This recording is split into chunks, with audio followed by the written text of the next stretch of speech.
Good afternoon, everybody. Welcome to our session in panel 3. Uh, do you hear my voice? Yes, you can hear. Okay, check. Okay, we're going to discuss about social resilience in times of the pandemic situation. Before we begin the session, let me introduce myself. I'm Lutfi Amiruddin. I've been working as researcher and lecturer of Sociology Department, Universitas Brawijaya since 2012. My concern are disaster study and environment sociology, and you all can check my works and paper at my Google Scholar at academia.edu and ResearchGate. Okay, I think it is an honor to me to be your moderator of this session because the topic is so actual nowadays. Since 2 years ago, we have been struggling against the pandemic situation that impact at least 3 crises: health, socio-economic, and psychological aspect. And I think the pandemic disaster circumstances. However, the resilience ability is different among the communities based on people's resources that they have. And secondly, the disaster reveals our real social structure as well.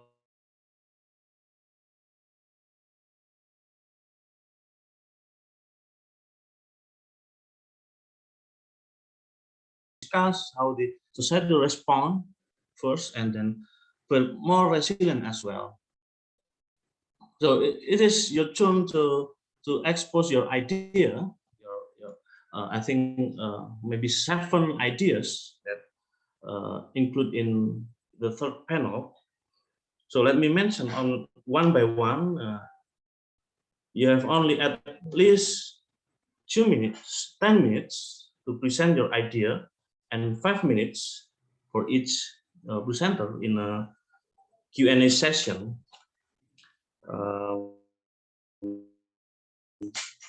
So please take your time effectively. In addition, on behalf of the committee, I have to add a mark for each presenter. So please be nice to me. So okay, don't waste the time. Let me mention the first presenter. The first presenter is Getar Hati. Getar Hati and Ratih Indraswari. Social entrepreneurship challenges and strategies to strengthen the resiliency of community enterprises during COVID-19 pandemic in Indonesia. Getar Hati and Ratih Indraswari, you can prepare your maybe PowerPoint or etc. Yeah. Yes, my screen can be seen well. Okay. I can see your screen. Okay. The time and screen are yours. Okay. Thank you, moderator, and good afternoon for all. In this opportunity, I will share about our research regarding the challenge, opportunities, and strategies to strengthen the resiliency of social enterprises during the COVID-19 pandemics. And this is a case study of the 3 social enterprises towards community empowerment in Indonesia. This research is conducted by me and Rati with our affiliation from Ihwa Women's University, South Korea. As we know that social enterprise become an alternative approach for addressing the social problems and maximizing the social resources. Fundamentally, a social enterprise integrates both economic and social purposes. And these figures describes about the value of social enterprise, including providing sustainable jobs, expanding social services, revitalizing the community, and practicing the ethical market. And at least there are 4 types of social enterprise that conducted in Indonesia. In global, the number of social enterprise is continuously increased and become a power to strengthen the development. And I think this is the same condition also shown in Indonesia. However, COVID-19 pandemic emerged the uncertain situations and showed a challenge. But on the other hand, it also encouraged the new opportunities for those who are able to adjust with the challenge. So we think that learning about this topic is essential to identify and map the future strategy, approach, and policy for developing the social enterprises. This study involving 2 purposes, at least. One is to explore the challenge and opportunities, and the second is to explore the strategies of the 3 social enterprises in enhancing the resiliency. This research is conducted by Qualitative with case study towards 3 social enterprises that conducting the community empowerment and collection by online interview from social media content and supported by literature reviews. These are the 3 subjects of informant. The first is Inagri, and then Prabu Argowijaya and Prisma community. I will describe about each profile at a glance. Inagri, for the first subject of informants, initiated their business with the environment issue at the first purpose, but as the process, they started to empower the local community in community plantation and develop some education program for local community, children, and youth group. And second is Brisma.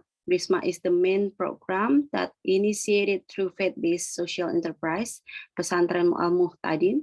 They initiated the community empowerment through engagement with Santri. Brisma community encouraged various programs which targets various characteristics of groups, such as Brisma Tani, Brisma Bahari, Brisma Ikra, and Brisma Farm.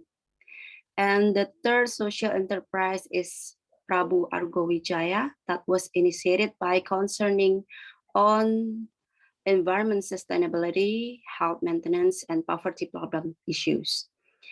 And this is about the findings and discussion for the first research.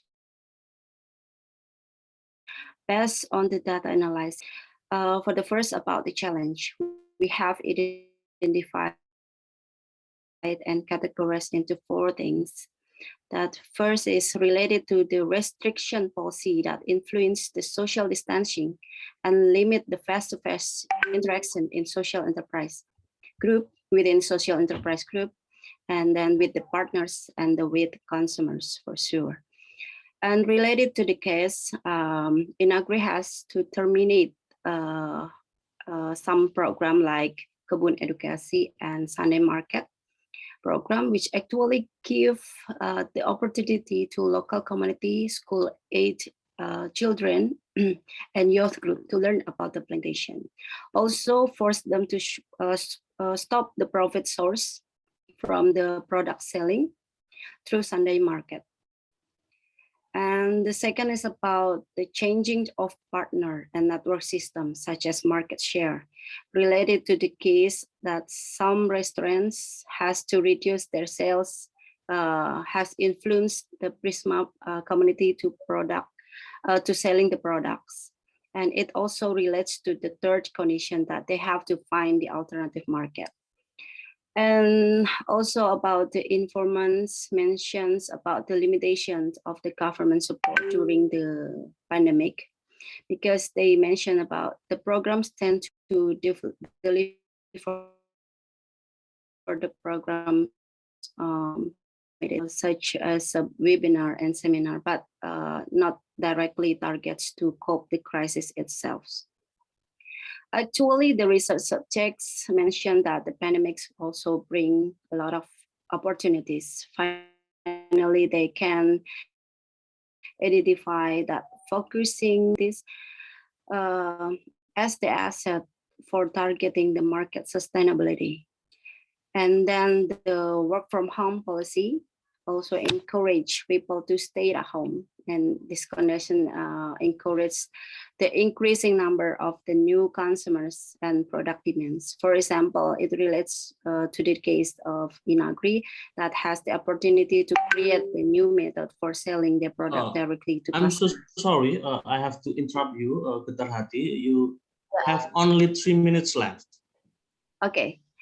Okay, and increasing the number of people to stay at home also creates the increasing of new consumer and product preferences that encourage them to vary the product. It also influences the other opportunity to build a new partnership network with local suppliers to support the change and strengthen the supply chains. And the other important opportunity is regarding the ability to adapt and integrate with digital technologies such as social media and website platform. And the opportunity from supportive Pentahelix approach will help them to sustain the business model, especially on the use of media and cooperation with other secondary stakeholders, for especially universities. Based on the 5 types of Pentahelix approach, the 3 of the social enterprise assess the network with university, such as Inagri built network with Universitas Sriwijaya as students' practical lab, Prisma built network with some university for evaluating their program, and Prabu Argowijaya built network with Universitas Prasetya Mulia to relate in community engagement services program. Then all of them also utilize social media for gathering feedback from people. And this is about how the strategies they do and its relationship with the stakeholders involving government, society as users or consumers, and also the local communities as local suppliers and local distributors. Towards government, they try to promote the program effectiveness for social problem solving, so the government can put the attention on it and increase the willingness to adopt the program to larger society for attaining the larger impacts. Toward the society, their strategies include in creating digital marketing, innovating with personal and home delivery services, and expanding the new products, variants, and choices. Also, they have tried to expand partnership with local suppliers and local distributors. And for the conclusion, based on the best lesson learned we gather is related to how respond these resources they have, including community market sustainability, digital technology adaptation, and local community partnership, and the important things about how to build a partnership with business, higher education, and government. And the strategies modified towards all sectors to create adaptation and innovation to respond to the opportunity during the pandemic. And for sure, it is essential to strengthen the social enterprise roles in especially related to community empowerment approach to significantly resolve the social problem and maximize the social resources. And this is our end of presentation. Please feel free to discuss. Okay, thank you, Keterhati. Maybe the first question comes from Umi Retnaningsi. Yep. Okay, thank you to the moderator. I just have like really short question. It's really nice you discuss or you research about social enterprises. My question is, what kind of social enterprises do you have?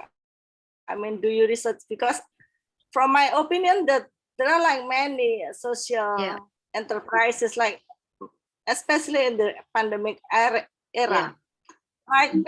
I have a really bad problem that I need somebody else like to listen, at least to give solution. Then I have to come to somebody like, but I don't think it's really good for me in Indonesia. I don't feel like comfortable if I go to the psychiater or psychologist, because they will think, oh, you are now getting crazy or something like that. And what do you think? Do you have that kind of like a social enterprises research, or what kind of just like improving marketing by making applications, something like that? Yeah, I think maybe there's a bluer definition to categorize the social enterprise or the company or the corporate or the private sectors that aiding the EY itu social yang value. I bagusnya think that's a di blur. Korea. Gila, iya. Jadi EY itu yang gender studies itu terbaik di Korea sama bisnis. Ini mahasiswa ya dia ya. Mantap. Sulit loh Bu masuk di I'm so UN sorry, Korea. Afrida Fitri, can you mute your microphone? Okay, I think there's a blurred definition to differentiate about the social enterprises itself and the company or the private sector that aiding the social value. Maybe we have a very blurred about this, but social enterprises itself, we have to identify that for the initial it occurred, we have to concern about the social problems or the social resources that we have to put as the main means for building the company, I think. So the social enterprises itself, we can categorize that maybe the company come from the individual interest, or maybe come from the community interest, or maybe from the group interest. So, but in my research, this focus on the social enterprise that focus on the community empowerment approach. As we know, and as we have discussed, that there are three subject of research like this, that in agri community, and in agri community initiated by individual, and then they encourage local community to build the community empowerment, and they balance with both in economic and social purposes. And Prabu Argawijaya, it initiated by the group, not the individual, but not from the community, but from group, and then they encourage the company to balance the social and economic purposes. And Brisma, initiated by Pesantren Al Muhtadin, that initiated by the company. Also, I think it is interesting to discuss about how they different the models, maybe the strategies between these three different models. For sure that I can say that maybe in our community there is some answer, not a firm definition. Is it the social enterprises, or is it only the company that focusing to aid the social value, or mention that value is as the one part of the social contributions from the company, but the company for actually commonly focus on the profit purposes, but they have to contribute to the social contribution itself. Maybe like that. I hope my explanation can answer your question. Okay, thank you, Hati. We have 2 minutes left in Q&A session. If any other participant need to ask one question, so you can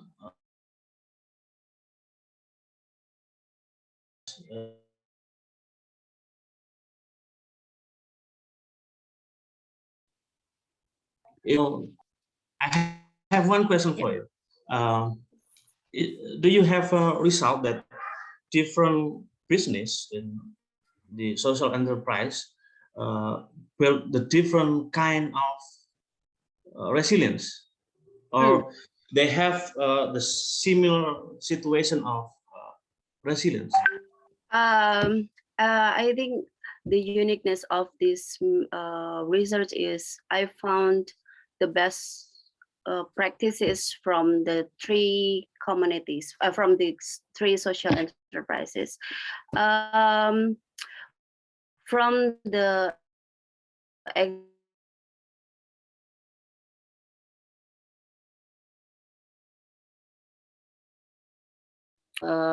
their own strategies to resilience, but in general, they experience the similar resiliency, like how to cope the challenge and how to maximize the opportunities. But the strategies, I think, in general, they have the similar concepts, so I can construct it into this discussions finding.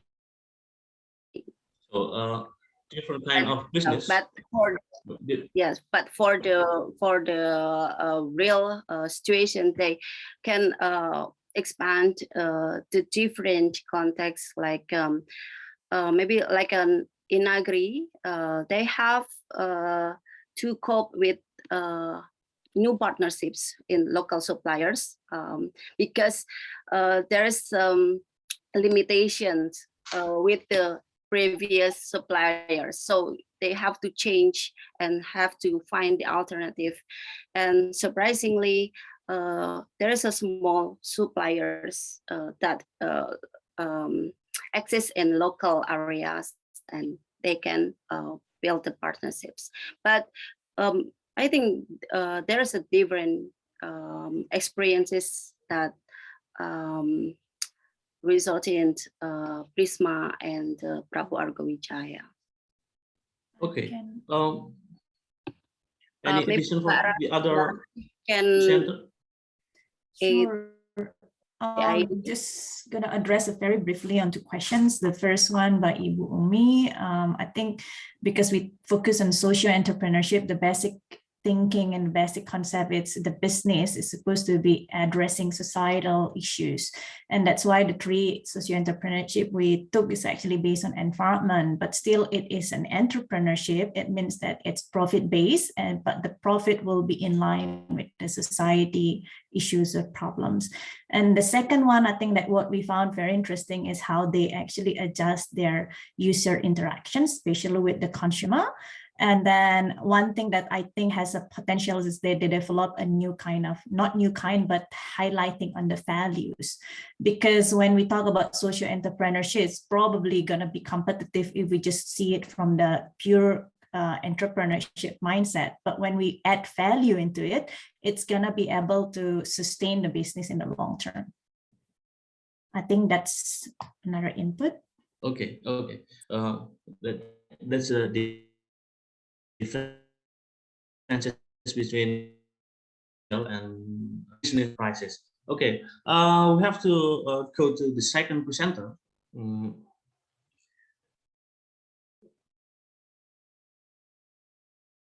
Hakim and Iqbal Dwiranda, regional government designed during the pandemic, the challenges towards agile governance in East Java government Indonesia. So is there Lukman Hakim and Iqbal? Are they here?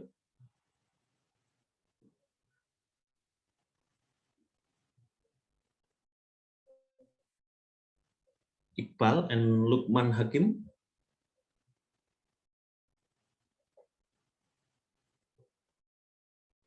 Committee, how about the second presenter?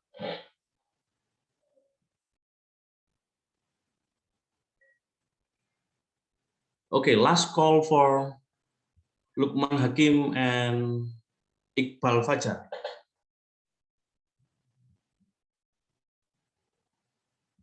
Okay, we have to go to the third.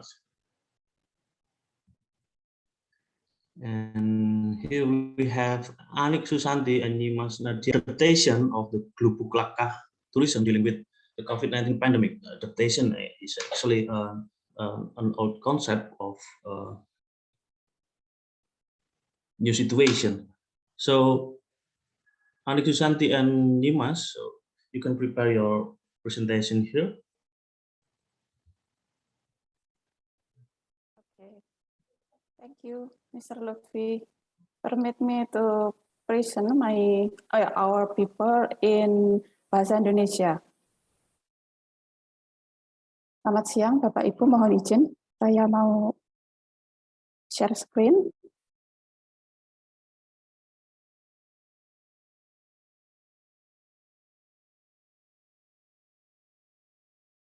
Topik paper yang akan kami bawakan adalah tentang adaptasi masyarakat desa wisata Gubuk Lakah dalam menghadapi pandemi COVID-19. Paper ini kami Screen-nya susun. belum muncul. Nah, sudah. Sudah. Oke. Paper ini kami susun berdasarkan ketertarikan kami pada fenomena sejak masa pandemi, yang mana kebijakan untuk mengatasi persebaran virus corona hingga ke pelosok desa dikerahkan oleh pemerintah sehingga menimbulkan dilema di dalam masyarakat. Satu sisi dari aspek kesehatan untuk menekan persebaran virus yang berdampak pada ancaman pada kesehatan masyarakat, tapi di satu sisi secara ekonomi ternyata memberikan pukulan yang berat bagi masyarakat, terutama masyarakat yang secara atribut sosial ekonomi berada pada posisi di dalam stratifikasi sosial itu mereka berada posisi yang rendah. Namun demikian, meskipun secara umum bahwa persebaran COVID ini memiliki dampak yang dilematis dari aspek kesehatan maupun dari aspek ekonomi, tetapi ada satu fakta yang menarik di mana di Desa Gubuk Lakah ternyata mereka punya mekanisme bertahan yang bisa menginspirasi desa-desa yang lain. Nah, Desa Gubuk Lakah ini secara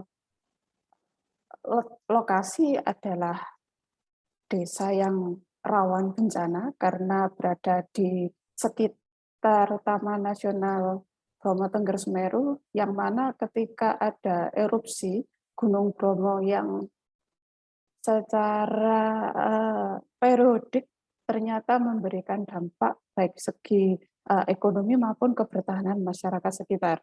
Nah, karena ada latihan dari dampak bencana, nah ketika situasi COVID-19, maka latihan itu menjadi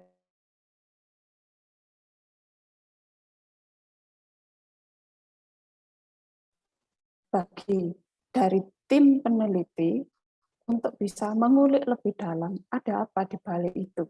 Nah, secara sosial ekonomi, masyarakat Gubuk Lakah adalah petani. Tapi sejak adanya film 5 cm, ternyata film ini kemudian menjadi populer di Indonesia, membuat masyarakat yang lebih luas itu menjadi penasaran dengan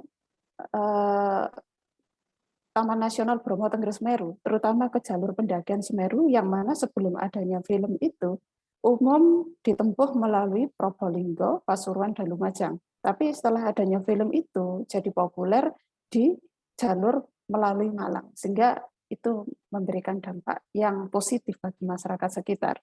Nah, menurut wawancara kami minggu lalu bahwa meskipun wisata sebelum masa pandemi itu memberikan nilai ekonomi yang lebih banyak daripada pertanian, tetapi tokoh setempat mengisyaratkan pada masyarakat supaya tidak meninggalkan aktivitas bertani. Karena perputaran ekonomi dari aktivitas wisata itu pada satu sisi cepat untuk mendapatkan uang, sementara kalau di pertanian sifatnya musiman, 3 bulan itu baru bisa panen. Dan ketika musim kemarau tidak bisa lagi untuk mengakses pendapatan dari sektor pertanian, sehingga wisata ini benar-benar menjadi ladang uang yang sangat menggiurkan bagi masyarakat sekitar. Meskipun persaingan dari pelaku usaha di luar masyarakat juga banyak. Nah, kebetulan ketika masa pandemi ini, sektor wisata itu hampir berhenti total selama kurang lebih hampir 2 tahun. Akhir-akhir ini memang menggeliat kembali aktivitas wisata, tapi karena ada satu dan lain hal, akhirnya berhenti untuk sementara waktu. Nah, kalau kita lihat kecenderungan umum bahwa COVID-19 ini ternyata membuat keresahan, bahkan tidak jarang bisa menimbulkan aksi penyimpangan sosial. Ternyata di Buklakah ini ada sebuah atau pengaman di situ. Kalau selama ini pertanian dipandang sebagai sektor yang suram karena memang pertanian di Indonesia itu secara umum sifatnya subsisten.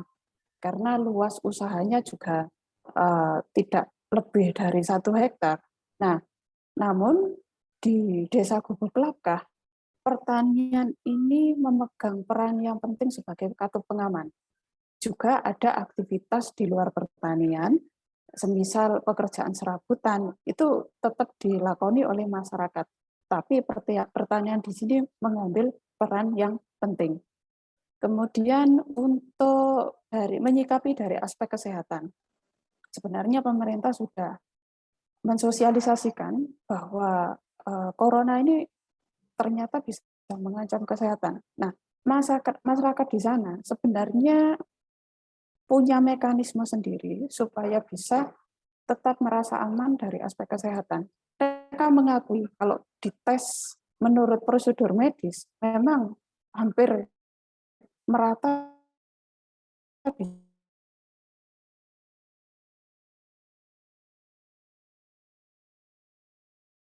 tapi ada pengetahuan lokal yang memang bisa membackup mereka supaya tetap bisa bertahan dari aspek kesehatan. Ada ramuan-ramuan lokal bisa memelihara kesehatan masyarakat. Itu satu sisi. Nah, kemudian ini slide terakhir menyangkut dilema antara aspek kesehatan atau ke aspek ekonomi. Masyarakat mampu mengambil jalan tengah.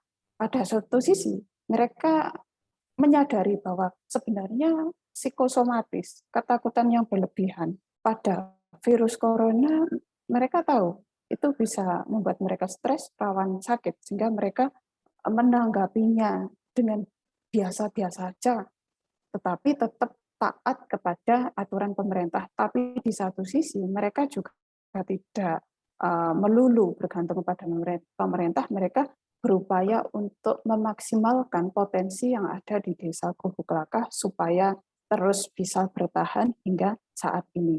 Demikian presentasi dari tim kami. Saya kembalikan kepada Bapak Moderator. Terima kasih. Terima kasih, Bu Ani. Saya persilakan.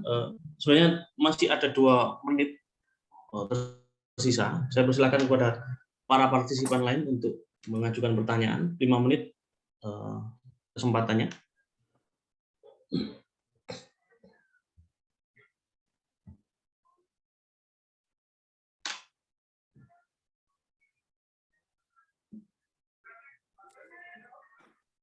Ada tanggapan?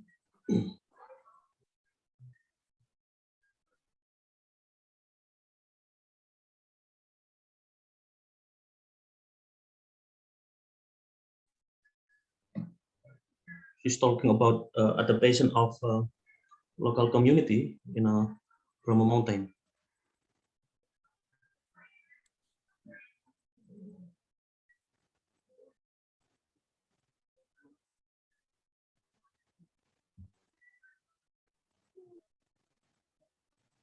Ada tanggapan? Saya persilakan.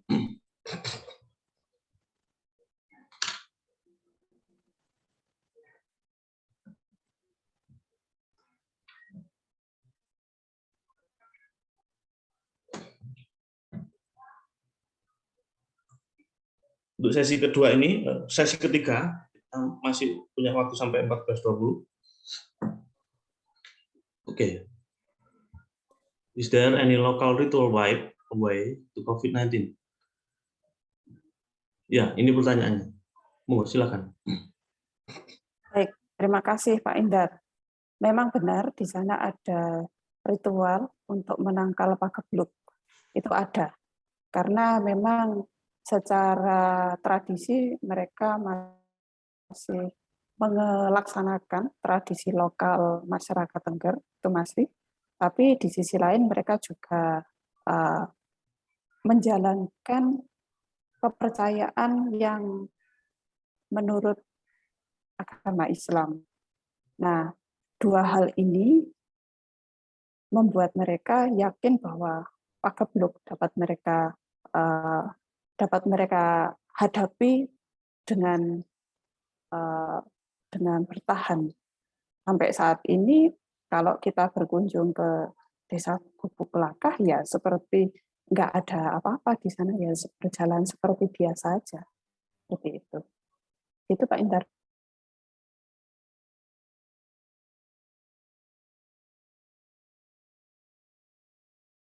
Oke. Jadi model adaptasinya adalah apa? Tidak melakukan apa-apa. Apakah itu model adaptasinya gitu ya? Berarti. Modal adaptasinya kalau kita analisis lebih jauh ada nampak dari aspek ekonomi, aspek sosial, kemudian dari aspek lingkungan ada. Nah, menariknya di sana itu kan ada semacam pengetahuan bahwa ada hantu lam.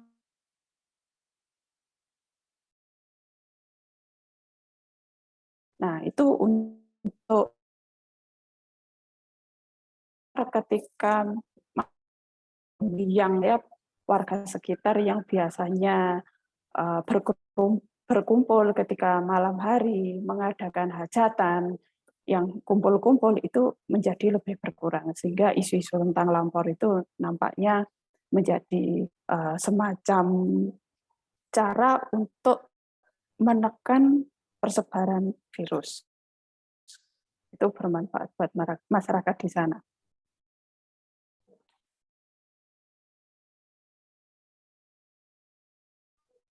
Oke, kita masih punya 3 menit. Saya persilahkan kepada presenter lain untuk memberikan tanggapan atau pertanyaan. Maaf, 2 menit.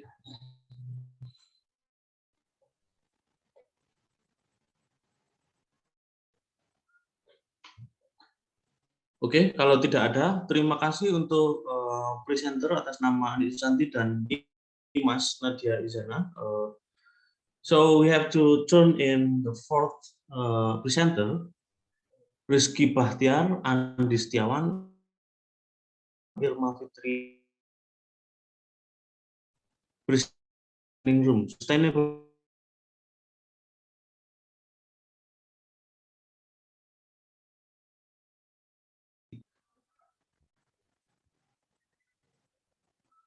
Bahtiar.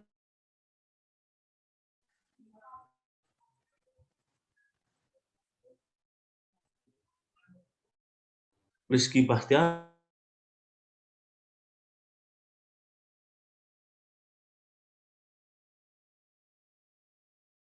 Okay. Our assistant panel has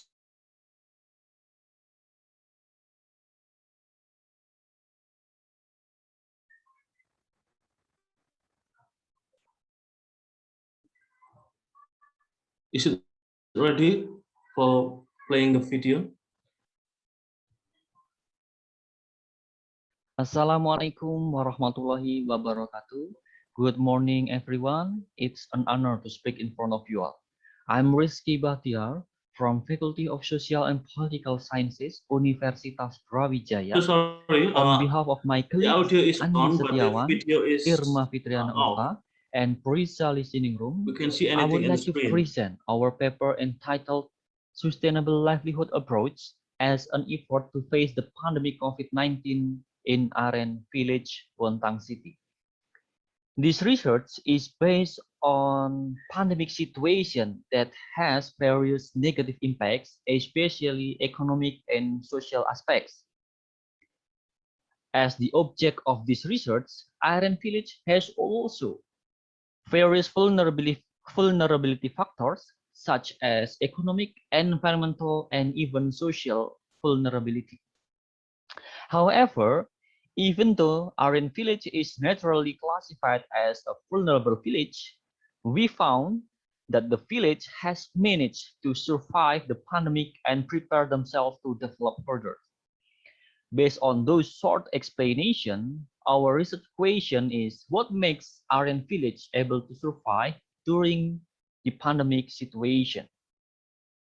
This research is a qualitative research, and we have done some focus group discussions and in-depth interviews with some stakeholders in the village.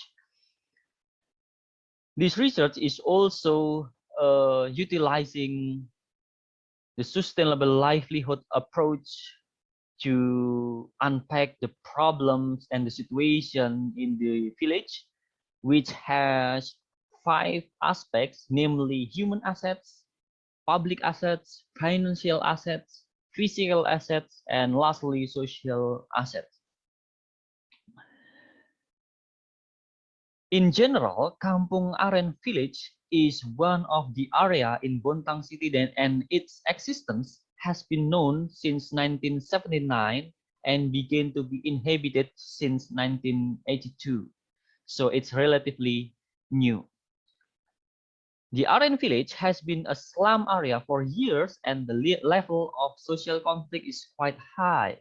Currently, the Aren Village has changed since the presence of a community empowerment program that helped them survive during the COVID-19 pandemic.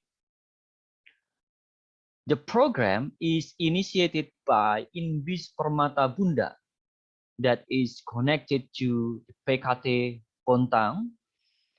And the program and Inbis itself is a sustainable entrepreneurship program for disability, which is an entrepreneurial incubation program for people with disability of productive age, with the goal being the birth of an independent, empowered, and able to empower the environment. Inbis Permata Bunda has 12 business lines that are run professionally. And based on our data, in 2020, Inbis Permata Bunda profit reached to ₹500 million. In the same situation, the contribution of economic empowerment through Inbis Permata Bunda has directly minimized the impact of economic degradation in Aren Village during the COVID-19 pandemic. Finally, in Inbis Permata Bunda, we found that Inbis Permata Bunda has become financial asset for vulnerable groups as well as preparing them to face potential long-term crisis due to the pandemic.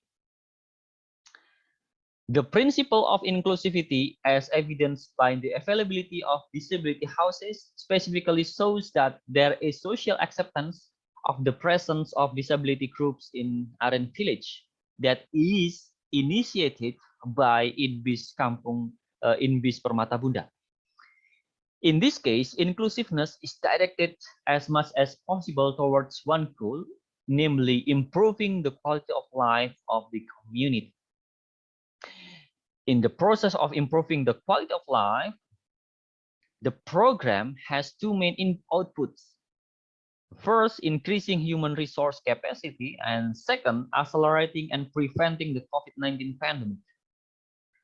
In accelerating and preventing the COVID-19 pandemic, inclusivity practices have increased into solidarity between stakeholders and people with disabilities in Aren Village.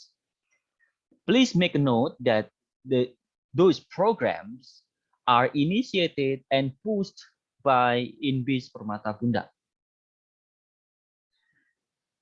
There are 2 main transformations that we found in the village. first, economic or financial transformation, and second, social transformation. We can see that before the transformations, people commonly don't have permanent job, have low income, and have poor people, especially for disability. In social aspect, before transformation, people there were there were social conflict, inequality, and lack of community participation. After the transformation initiated by Inbis Permata Bunda, people with disabilities get jobs and income, so that protect people with disabilities from economic degradation and negative impact during the pandemic. In social transformation, we saw that people there are improved, especially about their life and about the inclusivity of people there. However, there are some problems that occurred and suffered by the village. First, even though the community empowerment process is running smoothly, local power is still a potential problem that is quite worrying. And second, even though it's almost the same problem, friction between the interests of local authorities and empowerment activists can be a problem that hinders the development of any empowerment program. In many cases, the problem of local power can even appear in several expressions. Local power can emerge with the expression of the binary opposition of the empowerment practices, or even to interrupt every community empowerment program that has been deemed not in accordance with certain political interests. Local powers are authoritatively able to carry out political commodification of every empowerment practice. So, based on the result, the conclusion are follows. The success of Aren Village as an inclusive village to survive during the COVID-19 pandemic was greatly influenced by financial assets through Inbis Permata Bunda and PKT Bontang. The implementation of the principle of inclusivity has created collective awareness to prevent the spread of the coronavirus at the local level more effectively. And lastly, local power issues bring community empowerment programs closer to power relation problem at the local level. Based on the conclusion, result, and discussion and conclusion, our recommendations are: first, we suggest that local governments develop branding and marketing of Inbis Permata Bunda products to maintain the sustainability of empowering people with disabilities in the economic field.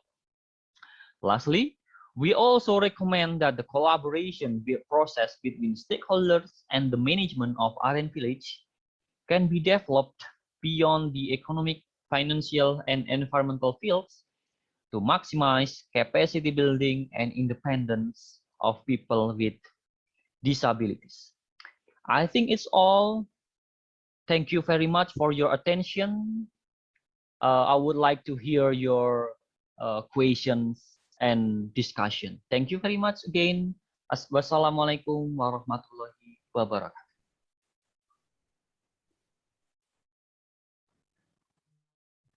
Thank you.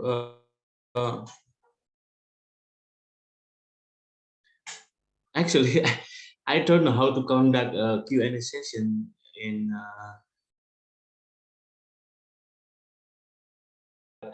because that at all.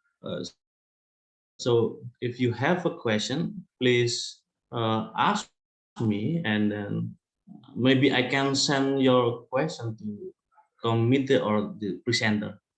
So you can ask the question, and then I will write down and then send them to the committee.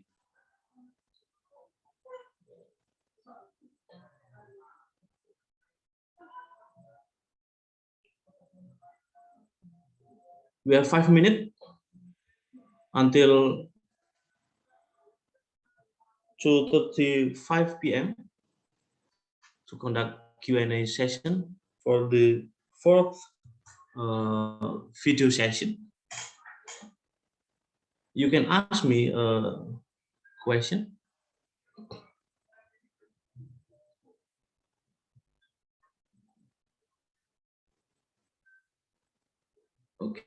Okay, it is silence here. So, okay, we can go into the fifth. The fifth is Indar Wahyu Wirharjo, competing influence for public opinion during football competition in pandemic era. Time and screen are yours. Okay, thank you, Mr. Lutfi. I will share my screen first and make sure my sound and my picture are clear. Yep.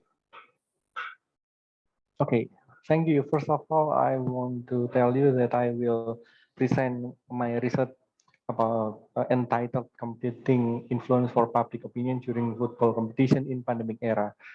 Because of very limit of time, I will present my research in Bahasa because I need more time when I speak in English. I'm sorry for the inconvenience. Also, I already prepared my slide in English. Ya, penelitian ini berdasarkan pada sebuah problematika utama ketika Indonesia memasuki masa pandemi. Pada masa itu sekitar 2020-an, 2020 pertengahan dan awal itu kita sedang berada di masa pandemi yang sangat parah begitu ya. Kemudian di permulaan tahun 2021 pemerintah Indonesia melalui Kementerian Pemuda dan Olahraga justru menyelenggarakan kompetisi olahraga di tingkat nasional gitu yang kemarin itu berlangsung antara bulan Maret sampai bulan April.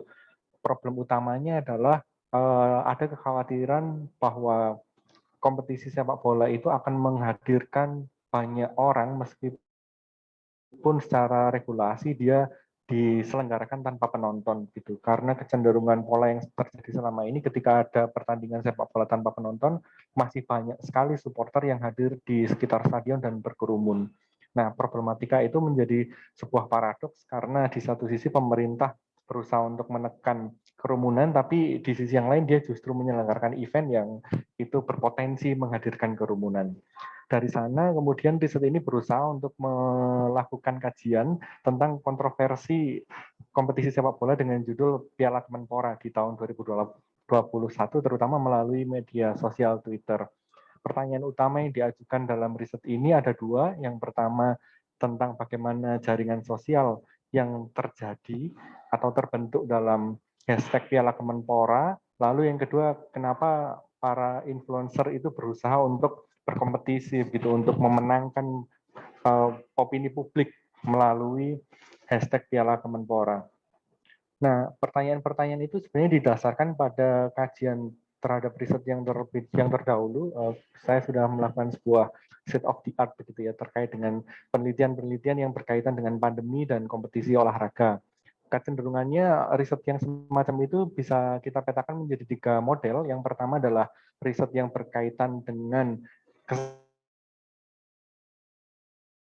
kesehatan, dia berusikan kompetisi-kompetisi olahraga sehingga itu berdampak negatif terhadap kesehatan para atlet. Lalu pola yang kedua adalah riset yang berusaha untuk menelaah regulasi-regulasi terkait dengan kompetisi olahraga di masa pandemi. Ada beberapa riset, salah satunya dari Herrero dan Gonzalez yang berusaha untuk menelaah kondisi semacam itu. Lalu pola yang ketiga adalah terkait dengan kajian spectators involvement. Jadi di kompetisi olahraga berlangsung di masa pandemi. Nah, riset-riset yang pada konteks relasi antara kompetisi olahraga di masa pandemi terutama dalam konteks media sosial. Penelitian ini menggunakan metode penelitian kualitatif, terutama dengan pendekatan big data, begitu ya. Pendekatan utama yang digunakan adalah social network analysis dengan logika induktif. Jadi simpelnya ini diperangkat dari pemetaan atau berusaha untuk mencari pola terlebih dahulu dari data, kemudian dilakukan abstraksi. Sumber datanya adalah Twitter, terutama menggunakan aksesnya Twitter, kemudian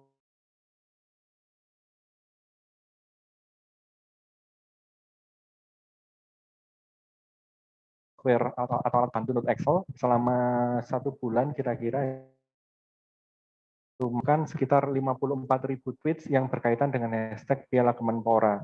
Nah, periode ini sebenarnya dibagi menjadi 3 pola besar, yaitu yang pertama pada fase sebelum Piala Kemenpora itu berlangsung, pada saat berlangsung, dan setelahnya. Jadi fase kira-kira 1 bulan itu kalau misalkan di breakdown lagi bisa menjadi 3 fase tadi. Lalu setelah data terkumpul, analisis datanya dilakukan dengan model importing, filtering, analyzing. Jadi fase ini data yang sudah terkumpul dianalisis untuk bisa sampaikan sebelumnya. Dari situ kemudian ada sejumlah temuan. Yang pertama adalah temuan terkait dengan influencers-nya. Jadi ini merupakan pola data yang terkumpul ketika Piala Kemenpora itu belum berlangsung. Jadi ini fasenya masih pada persiapan gitu ya. Ada 3 influencer utama yang muncul di sini sebagai public opinion makers begitu. Yang pertama adalah PSSI, lalu yang kedua adalah Liga 1 Match, dan yang ketiga adalah Mafia Wasit. PSSI itu adalah akun dari organisasi sepak bola seluruh Indonesia, kemudian Liga 1 Match itu merupakan semacam operator liganya, sedangkan Mafia Wasit itu adalah akun komunitas penggemar sepak bola. Nah, mereka ini istilahnya berkompetisi untuk menjadi influencer. Kira-kira asumsi utama yang dibangun oleh Mafia Wasit itu adalah tema-tema yang berkaitan dengan kritik terhadap penyelenggaraan kompetisi di masa pandemi. Sedangkan kalau Liga 1 dan PSSI ini pattern-nya dia berusaha untuk meyakinkan bahwa kompetisi di masa pandemi itu akan aman sesuai dengan protokol kesehatan, dan tentu saja dia tidak mengganggu ketertiban umum karena tidak memunculkan kerumunan. Ini adalah pola kedua. Ini data utama yang kami kumpulkan ketika kompetisi itu sedang berlangsung. Jadi di sini sudah mulai kelihatan ada pergeseran pattern begitu ya. Yang sekarang yang menjadi leader, opinion leadernya itu sudah bergeser kepada klub-klub, akun-akun klub-klub sepak bola, kemudian sudah ada pada penyelenggara liga dan media massa. Yang pattern yang selanjutnya juga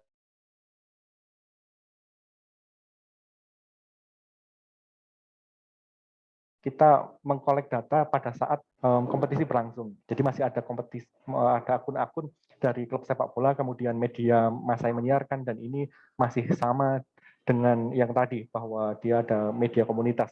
Yang menarik adalah temuan terakhir pada saat kompetisi itu sudah selesai, tidak hanya aktor-aktor yang terlibat dalam kompetisi sepak bola tadi yang menjadi opinion leader, tapi di sini juga muncul nama Anies Baswedan karena ini dia merupakan gubernur dari DKI Jakarta sebagai pemenang gitu ya. Katakanlah Persija itu dari Jakarta, kemudian dia menjadi kepala daerah yang wilayahnya memenangkan itu, kemudian dia menjadi opinion leader di sana gitu.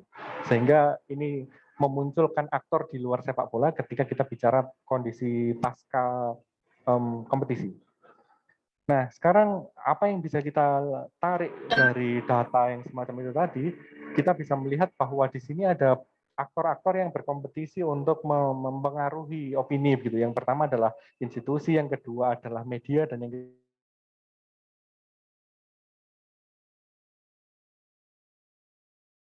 orang-orang elit, kemudian klub sepak bola, media massa, ada media massa yang sifatnya ada yang based on community,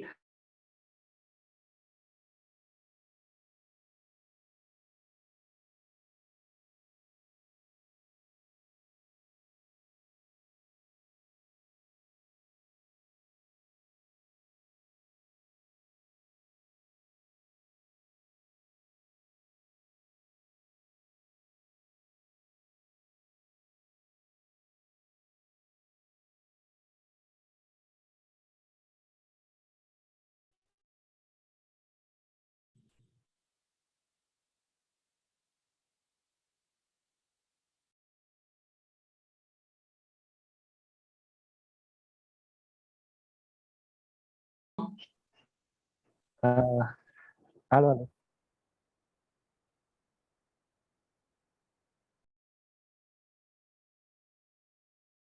Halo? Ya, sudah jelas. Ya, udah ya, sekarang ya. Baik, selanjutnya tinggal dikit.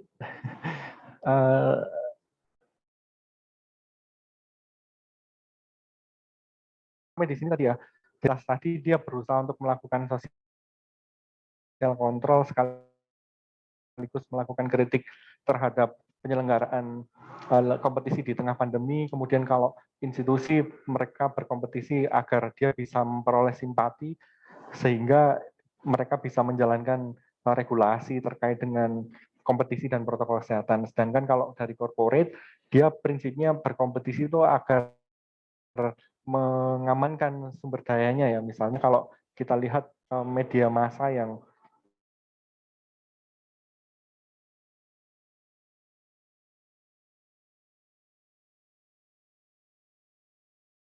kan followers apa di mangkuknya dia gitu, kira-kira semacam itu.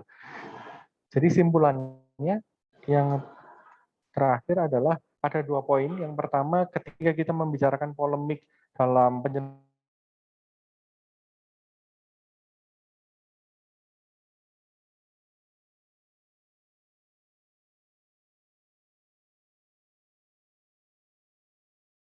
lalu yang kedua, mereka berkompetisi itu agar bisa mempengaruhi pihak lain dan berusaha untuk mendapatkan simpati bisa mencapai tujuannya masing-masing. Kira-kira itu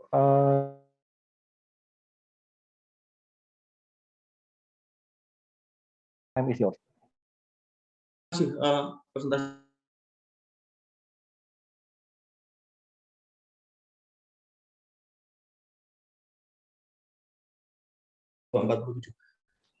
Adakah kemudian influencer-nya itu berasal dari buzzer gitu? Karena kemudian dalam 10 tahun terakhir kita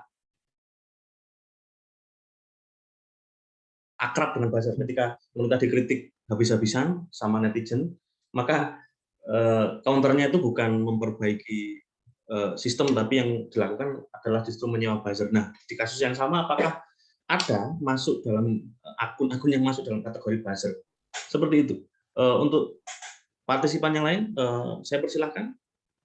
Ini pertanyaan ditampung atau langsung? Ya, coba dijawab langsung, silahkan. Baik, saya akan menunjukkan pattern ini ya dari yang disampaikan Mas Lutfi tadi ya. Nah, dari pattern ini kita bisa melihat bahwa ada akun-akun tertentu yang dia dikelola secara official gitu, misalkan Persib, kemudian Persela, Indosiar, dan lain-lain. Nah, dalam fase untuk melakukan filtering data, kami sudah melakukan semacam reduksi terhadap tweet-tweet yang itu terindikasi sebagai boom gitu ya, karena dia menggunakan buzzer. Sehingga yang kami identifikasi itu adalah juga akun-akun yang melakukan tweet secara official gitu. Sehingga sebenarnya kalau pertanyaan Mas Lutfi tadi, apakah ada akun buzzer yang terlibat di sini? Sebenarnya banyak sekali akun buzzernya, tapi dalam fase untuk apa istilahnya, membuat data ini menjadi lebih presisi, maka informasi-informasi yang terkait dengan buzzer itu bisa direduksi gitu. Misalnya kalau kita melihat dalam fase pengolahan data itu kan tampaknya sama nggak? Kemudian kalau misalnya dia punya kedekatan yang intens gitu, itu nanti bisa kita reduksi gitu. Kira-kira semacam itu gambarannya Mas Lutfi. Jadi kalau di pattern-pattern yang besar-besar ini kita sudah melakukan reduksi. Nanti kalau misalnya saya coba display yang lain gitu ya, semoga masih ada waktunya. Masih panjang kan waktunya diskusi. Nah kalau misalnya posisinya nggak direduksi itu akan kayak gini patternnya. Nah yang numpuk-numpuk ini kecenderungan besarnya adalah akun-akun yang mereplikasi substansi yang sama. Kalau dia substansinya beda, dia akan minggir-minggir kayak gini. Nah, kalau yang bersinggungan itu posisinya semacam ini. Sehingga kalau misalnya kita lihat pola yang dia retweet tadi, retweet dari akun-akun besar, misalnya Persib tadi ya, dia akan berada di sekitar ini. Nah, pattern-pattern yang semacam ini menurut saya perlu kita kita cermati lebih detail gitu ya, substansinya apa saja biar kita bisa memiliki data yang lebih presisi. Kira-kira kayak gitu, Mas. Oke, terima kasih. Karena menurut saya ini adalah riset dengan big data gitu, sesuatu yang lumayan baru. Oke, pertanyaan kedua dari Astrida Fitri, step by step of how did you map out the buzzer accounts and how did you remove them from the analysis? Okay, thank you, Mbak Astrid, for your question. I will share you another file so I can show you how I collect and reduce the data. Nah, kalau misalnya kita lihat di file mentahan ini ya, di sini kita bisa melihat dia me-tweet dan meretweet siapa gitu. Kalau misalnya di sini tadi kan ada akun-akun utama yang bisa kita cermati.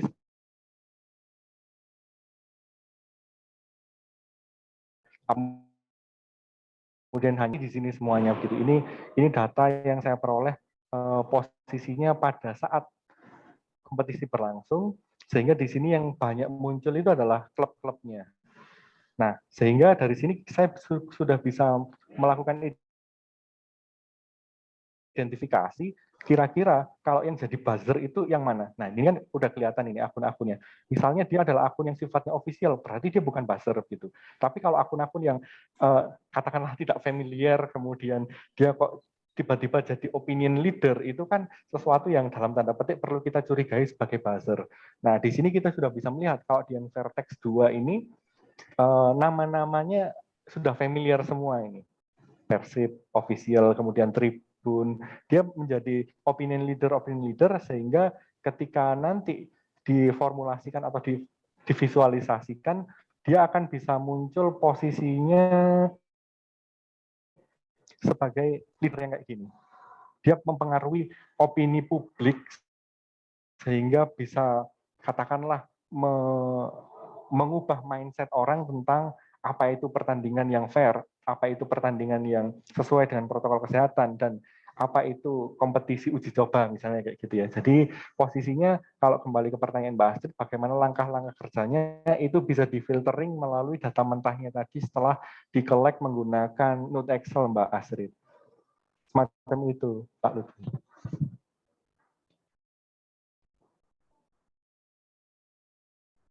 Pak Lutfi masih mute.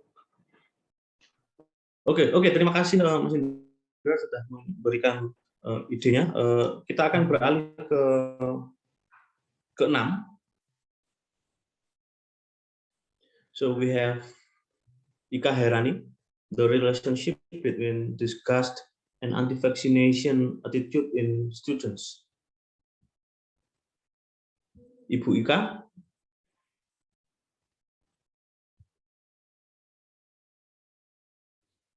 Assalamualaikum warahmatullahi wabarakatuh.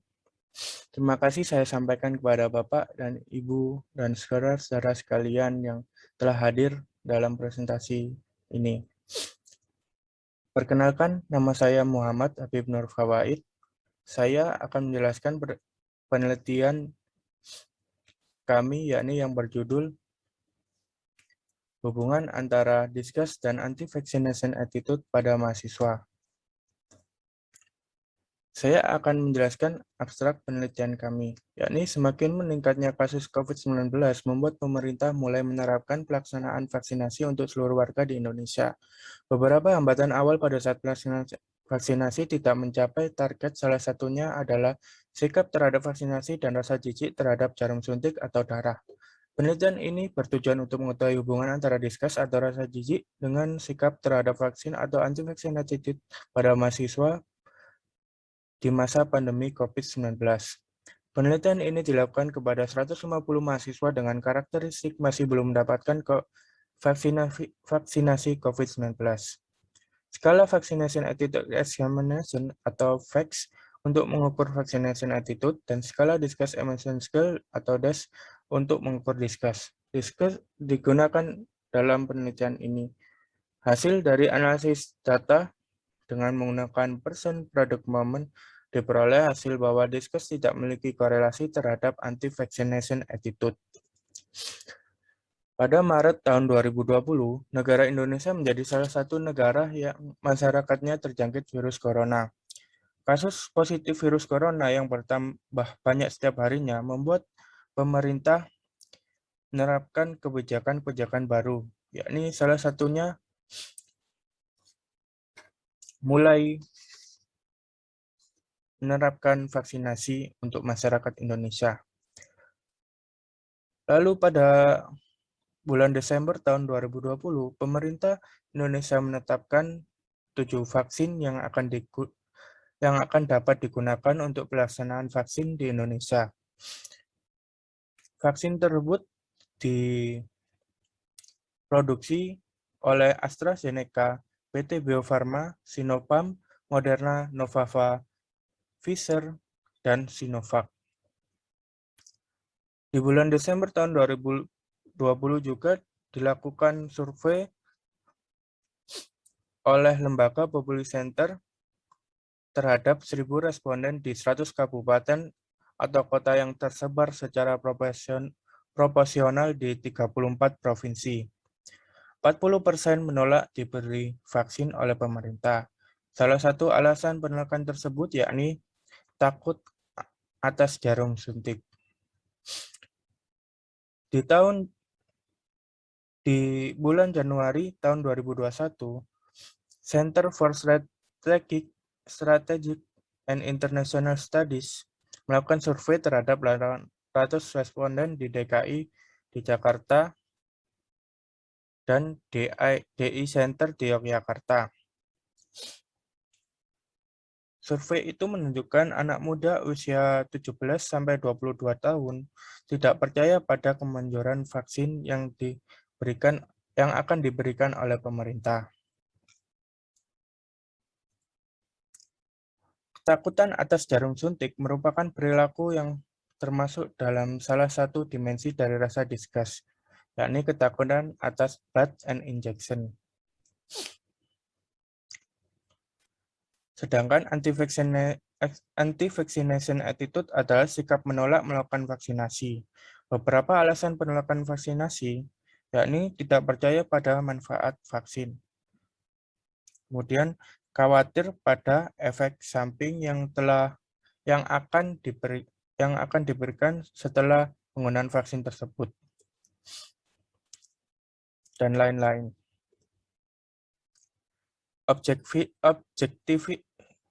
Objektif dari penelitian ini adalah untuk mengetahui apakah terdapat hubungan antara disgust dan anti-vaccination attitude pada mahasiswa di tengah pandemi COVID-19. Literature review, yakni dari Hornsey 2018, ditemukan bahwa penelitian yang dilakukan yakni memperoleh hasil disgust adalah variabel ketiga paling tinggi sebagai variabel yang mempengaruhi tingginya anti-vaccination attitude. Sedangkan penelitian yang dilakukan Clifford menghasilkan bahwa disgust juga mempengaruhi tingkat kerendahan terhadap vaksinasi. Metode yang digunakan dalam penelitian ini yakni menggunakan metode teknik purposive sampling dalam metode pengambilan sampel. Sedangkan ciri-ciri populasi yang digunakan dalam penelitian ini adalah 1. Laki-laki atau perempuan, 2. Mahasiswa aktif, 3. Warga negara Indonesia, dan 4. Belum divaksinasi COVID-19. Sampel minimal yang digunakan dalam penelitian ini yakni berjumlah 111 subjek. Jumlah tersebut diperoleh melalui bantuan aplikasi Gpower dengan efek size 0,30 dan alpha 0,05 dan power sebesar 0,95. Disgust scale yakni skala yang digunakan peneliti untuk mengukur variabel disgust adalah subskala blood and injection dari Disgust Emotion Scale yang dicetuskan oleh Ola Tunji dan kawan-kawan di tahun 2007.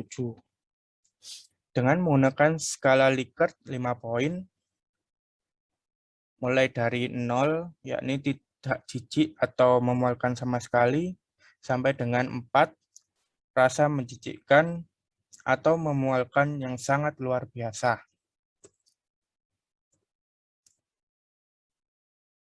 Lalu anti-vaccination attitude scale. Skala yang digunakan untuk mengukur variabel anti-vaccination attitude adalah Vaccination Attitude Examination atau yang biasa disebut VAX yang dicetuskan oleh Martin dan Petri tahun 2017 dengan menggunakan skala Likert 6 poin dari yang dimulai dengan 1 sangat setuju sampai dengan 6 sangat tidak setuju. Hasil dari penelitian ini yakni uji normalitas ditemukan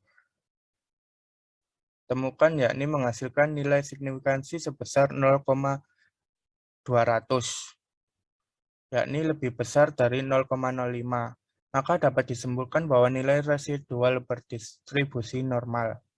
Sedangkan untuk uji linearitas ditemukan bahwa nilai signifikansi deviation from linearity sebesar 0,521, yakni lebih besar dari 0,05. Maka dapat disimpulkan bahwa terdapat hubungan yang linear antara discuss dengan anti-vaccine attitude. Lalu uji hipotesis ditemukan bahwa discuss dan anti-vaccine attitude memiliki koefisien korelasi sebesar 0,086 dan signifikansi sebesar 0,35. Hal tersebut mempunyai makna bahwa variabel discuss dan anti-vaccine attitude memiliki hubungan yang positif, di mana semakin tinggi discuss, maka semakin tinggi pula anti-vaccination attitude pada mahasiswa. Namun dikarenakan nilai signifikansi sebesar 0,350 lebih besar dari 0,05, maka discuss dan anti-vaccine attitude tidak berkorelasi. Kesimpulan, yakni discuss dan anti-vaccine attitude memiliki koefisien korelasi sebesar 0,086 dan signifikansi sebesar 0,350. Hal tersebut mempunyai makna bahwa variabel discuss dan anti-vaccine attitude memiliki hubungan yang positif, di mana semakin tinggi discuss, maka semakin tinggi pula anti-vaccination attitude pada mahasiswa. Namun dikarenakan nilai signifikansi sebesar 0,350 lebih besar dari 0,05, maka discuss dan anti-vaccination attitude tidak berkorelasi. Hal tersebut bertolak belakang dengan penelitian Hornsey tahun 2018, Clay tahun 2017, Clifford dan Wendell tahun 2015. Sekian presentasi dari saya. Terima kasih atas perhatiannya.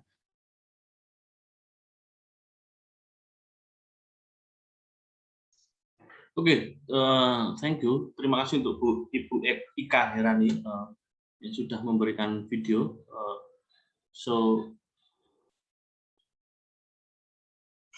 Bapak Ibu partisipan apabila ingin memberikan pertanyaan, saya persilahkan. Nanti saya akan tulis dan akan memberikannya ke panitia.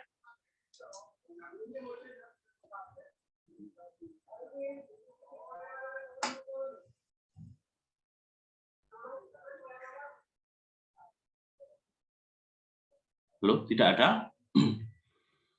So this is for the last presenter, Argyo Demartoto Siti Zunaria Sri Hilmi Pujihartati, Clean and Healthy Public Toilet in Amenities Development in Surakarta Tourist Destinations. Time and screens are yours. Hi everybody, how are you today? I hope everybody stay in good health. My name is Argyo Demartoto. We did our research with Siti Junaria and also Sri Hilmi Pujihartati about clean and healthy public toilet in amenities development in Surakarta tourist destination. So this is very interesting phenomenon. So COVID-19 is a serious issue. 3A for preparing potential tourist destination, like access to tourist destination should be easy. Attraction existing in tourist destination should be interesting to make the tourist stay there longer, and also amenities should be provided, including facilities supporting the tourists' need when they are in the location, such as inn, food court, local souvenir shopping center, and healthy and clean toilet. This study aimed to analyze the importance of clean and healthy public toilet to the development of amenities in Surakarta tourist destination using structural functional theory. So we use the qualitative approach with explorative research. The group targeted were tourism stakeholders in Surakarta, including domestic and foreign tourists, travel, hotel and restaurant employers, recreation and tourist destination managers, and development policy makers in Surakarta, architects, interior designers, students, and also tourism observers. Collecting data used were observation, in-depth interview, and focus group discussion. Data was validated using source and method triangulation. Data analysis was carried out using interactive analysis model, including data reduction, data display, and conclusion drawing. So this research shown that in tourism perspective, toilet is a showcase of tourist object or destination. A batik industry owner in Lawean said that a clean toilet is needed by tourism world. Even a beautiful place will not be meaningful without a cleaning toilet. There are at least 3 spots the toilet of which needs to be considered in tourism world: airport, tourism destination, and public toilet. A member of toilet task force in Surakarta Palace argued that to maintain the toilet, at least it should be clean, no chemical are needed, and it needs water only. A Dutch tourist visiting Mangkunegaran Palace Surakarta said that in addition to providers' commitment, local culture should also be constructed. Toilet can be designed in such a way that tourists using can minimize contact with toilet facilities. The strategy of developing amenities in tourist destination is implemented by improving the existence of more qualified toilet for tourists and establishing toilet task force in tourist destination in Surakarta. An architect in Surakarta argued that some requirements should be fulfilled in constructing public toilet facilities in recreational and tourist region.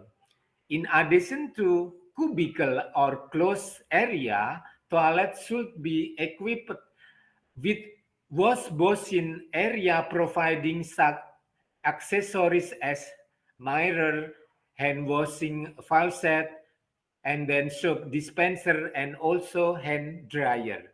Equally important is toilet facilities to disabled and family toilet. So, COVID-19 pandemic has required us to adapt to the implementation of health protocol or CHSA,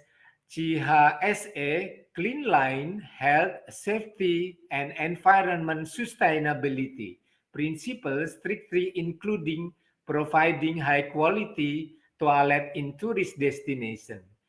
Toilet clean lines in each of tourist spot will be the symbol of service.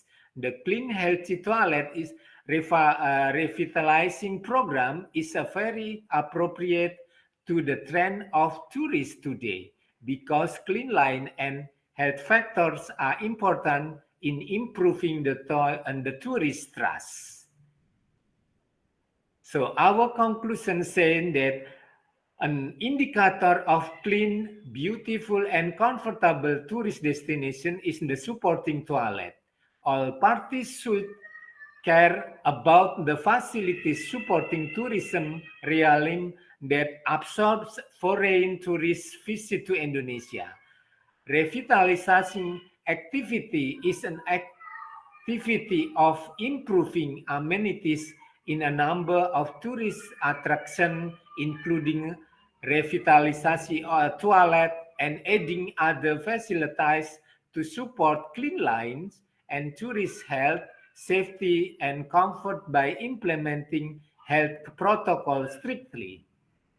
So thank you very much and have a nice day. Bye.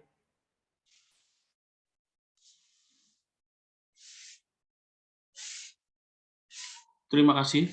Thank you for Pak Argyo for your video. So you have a Q&A session.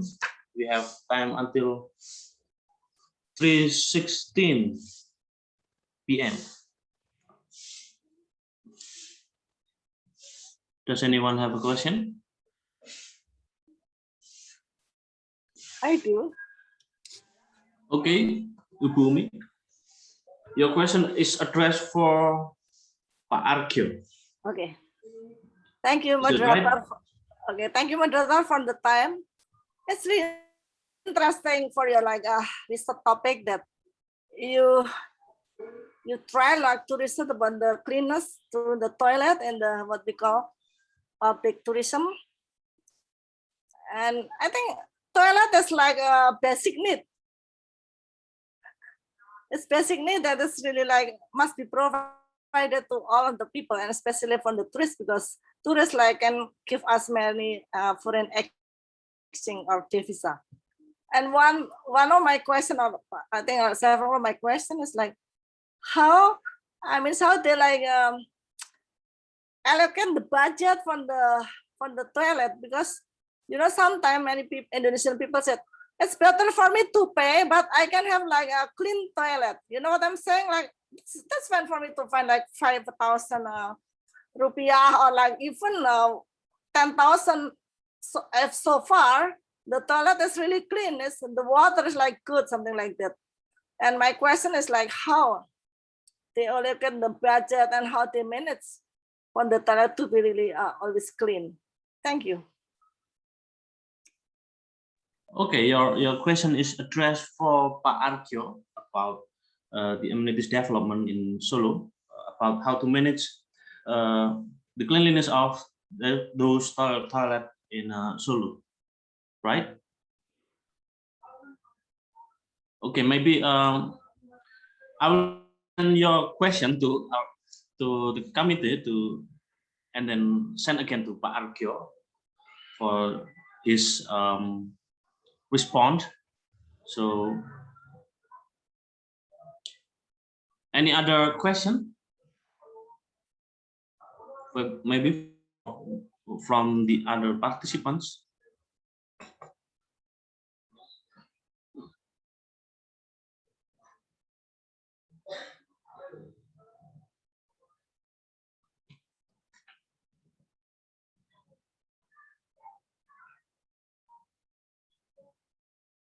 Any question? If it no question, may end this session. I can see Mbak Astrida, Mas Indar. May I end this session? I think so, because nobody Okay, responded. okay. So we can have more break time and see you in Okay. at 4, I think, yeah. At 4 p.m. So this is the end of our session. Thank you for all participants who gave your idea here. So I'm so sorry if I make a mistake on behalf on the committee. We have to apologize to you about if we have mistaken for you. So that's all, and have a nice day. Thank you, Thank you. Mas Lutfi. Thank you, Bu Umi also. Okay, You are see you welcome. on the See you main at 4. room.